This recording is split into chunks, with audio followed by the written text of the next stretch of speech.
ഈ hair nanoplastia ചെയ്യാൻ എന്നാണ് വിചാരിക്കുന്നത്. ഇത് 2-3 പ്രാവശ്യം ഹെയർ സ്മൂത്തനൊക്കെ ചെയ്ത് ഇപ്പം കുറച്ച് ഫ്രിസി ഹെയർ ആയിട്ടുണ്ട്. അപ്പം നമുക്ക് നാനോപ്ലാസ്റ്റിയ എന്ന് പറഞ്ഞ ട്രീറ്റ്മെൻറ്റ് കൊടുക്കാം. ആദ്യം ഫസ്റ്റ് നന്നായിട്ട് ഹെയർ ഒരു 3 ടൈമെങ്കിലും വാഷ് ചെയ്യുക.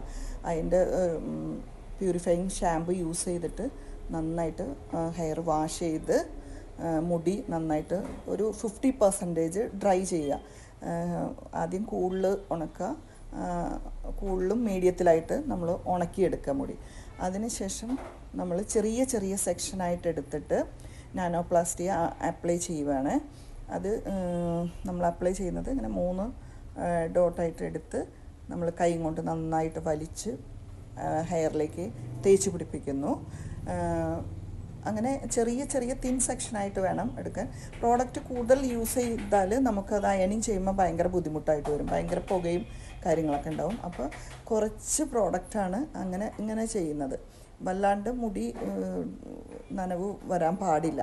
നമ്മൾ മറ്റ് ക്രീമുകൾ യൂസ് ചെയ്യുന്ന പോലെ ചെയ്യാൻ പാടില്ല. നാനോപ്ലാസ്റ്റി ചെയ്യുമ്പോൾ ശ്രദ്ധിക്കേണ്ട കാര്യം അതാണ്. നമ്മൾ എൻഡിലൊക്കെ നന്നായിട്ട് ആക്കി കൊടുക്കുക, നന്നായിട്ട് കൈ കൊണ്ട് വലിച്ച് താഴെ വരെയും എത്തിക്കുക. അങ്ങനെ ചെറിയ ചെറിയ സെക്ഷനായിട്ടാണ് നമ്മൾ എടുക്കുന്നത്. അങ്ങനെ എടുത്ത് മുടി കംപ്ലീറ്റ് ഒരു എല്ലാ വശവും ചെയ്തതിന് ശേഷം 1 മണിക്കൂർ നമ്മൾ ഹോൾഡ് ചെയ്ത് വെക്കുകയാണ്. ഹെന്ന ക്യാപ്പ് വെച്ചിട്ട് ഹോൾഡ് ചെയ്ത് വെക്കുക. അതിനുശേഷം വാഷ് ചെറുതായിട്ട് ലൈറ്റായിട്ടൊന്ന് വെള്ളം കുടഞ്ഞൊന്ന് റിൻസ് ചെയ്തെടുത്തിട്ട് മുടി 100% ബ്ലോ ഡ്രൈ ചെയ്ത് ഉണക്കുകയാണ് മുടി. ഞാൻ ആ കഴുകുന്ന വീഡിയോ എടുക്കാൻ വിട്ടുപോയി. ഇത് ജസ്റ്റ് ഒന്ന് റിൻസ് ചെയ്തെടുക്കുക, വെറുതെ വെള്ളം ഒഴിച്ചൊന്ന് എക്സസ് ആയിട്ടുള്ള ക്രീം മാറ്റിക്കളയുക, പിഴിഞ്ഞെടുക്കുക. ബാക്കിയുള്ളത് നന്നായിട്ട് ഡ്രൈ ചെയ്തതിന് ശേഷം നമ്മൾ അയണിങ്ങിലേക്കാണ് പോകുന്നത്. നന്നായിട്ട് അയണിങ് കൊടുക്കുക. അയണിങ് എന്ന് പറഞ്ഞാൽ ഒരു ലെയറിൽ തന്നെ നമ്മളൊരു 10-15 പ്രാവശ്യം പാസ് ഔട്ട് ചെയ്യണം അയണർ. അതേപോലെ അയണിങ് കൊടുക്കണം. നന്നായിട്ട് അയണിങ് കൊടുക്കുക. തിൻ ലെയറായിട്ട് എടുക്കണം. തിൻ ലെയറായിട്ട് എടുത്തിട്ടാണ് നമ്മൾ അയണിങ് കൊടുക്കുന്നത്. അപ്പോഴാണ് നമുക്ക് അതിൻ്റെ റിസൾട്ട് കൂടുതൽ കിട്ടുക. നമ്മൾ നന്നായിട്ട് നല്ല രീതിയിൽ അയണിങ് കൊടുക്കുക. മുകൾ തുടങ്ങി താഴെ വരെ നന്നായിട്ട്. അതിൻ്റെ ഫൈനൽ റിസൾട്ടാണിത്.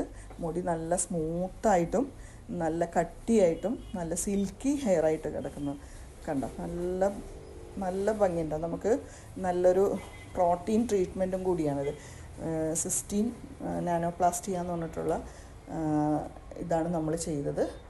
നല്ല റിസൾട്ടാണത്. ഫൈനൽ റിസൾട്ട് സൂപ്പറാണ്. നമുക്ക് ഇതിന് ശേഷം 3 ദിവസം കഴിഞ്ഞിട്ട് ഇത് വാഷ് ചെയ്യാം. Okay, thank you.